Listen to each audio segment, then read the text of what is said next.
Zay ny amin'ny vaovao fa nampafatana tamin'ny fomba ofisialy tetsy amin'ny banky foiben'ny Madagasikara tetsy Antaninarenina io tolakandro ireo vola vaovao izay vao avy natonta ny fanjakana.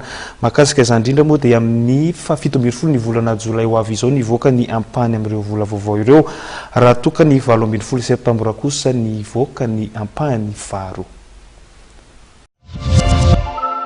Ireo vola taratasy R2,00, R1,00, R5,000 ary R2,000 vaovao no ivoaka amin'ny 17 Jolay ho avy izao. Ny 18 septambra kosa no ivoaka ny vola R1,000, R500, R200 ary R100.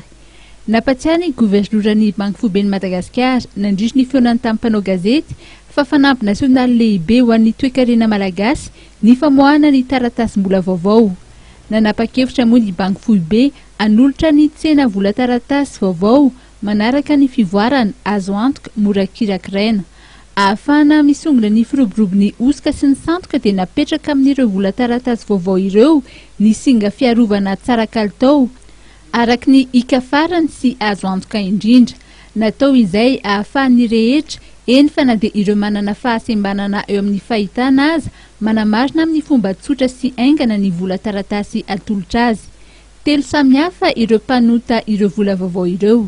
Dia anaky telo zany rehefa natao ny faran'ny sivana sy ireo ambaratonga samihafa dia anaky telo zany ny mpanamboatra vola voatana tao anatin'io dia ny Banque de France, dia misy mpanao vola allemand Giesecke und Divret, ary ny anankiray dia mpanao vola frantsay ihany koa Ouverture zany.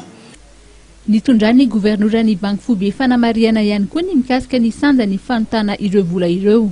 Diny fa entana vidiny izy ireo zany. Dia rehefa vidy entana ianao dia tsy maintsy miteny hoe firy ny entana ilainao, tsy maintsy lazainao mila an'izao dia miteny ianao hoe ahoana ny fotoana andefasana azy, satria tsy hoe akory alefa indray mandeha izy dia tazomina daholo, fa ao anatin'ny fotoana maharitra no anaovana le programme de livraison dia ny totalin'izay zany no ahafahantsika manao fifanarahana ara-barotra ny atao contrat de commercial de fourniture de biens zany ny atao amin'ireo fournisseur samihafa ireo.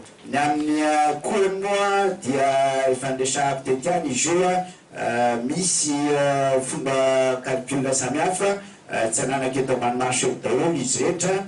Ny azoko lazaina fotsiny dia hoe ny nanotana sy ny vitanana an'ireo vola ireo zany dia tsy lafo noho ny vidiny teo aloha.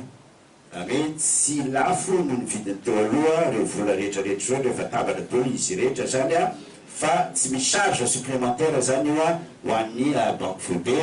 Tafiditra ao anatin'le maîtrise de coût tsika zany ao anatin'le critère ahafahana mifidy ireo fournisseur. Notsindrin'ireo tompon'andraikitry ny Banky Foiben'ny Madagasikara fa nampijirina amin'ireo vola taratasy vaovao ihany koa ny sandam-bola R2,00 ho setry ny filan'ny toe-karena sy ny tsena.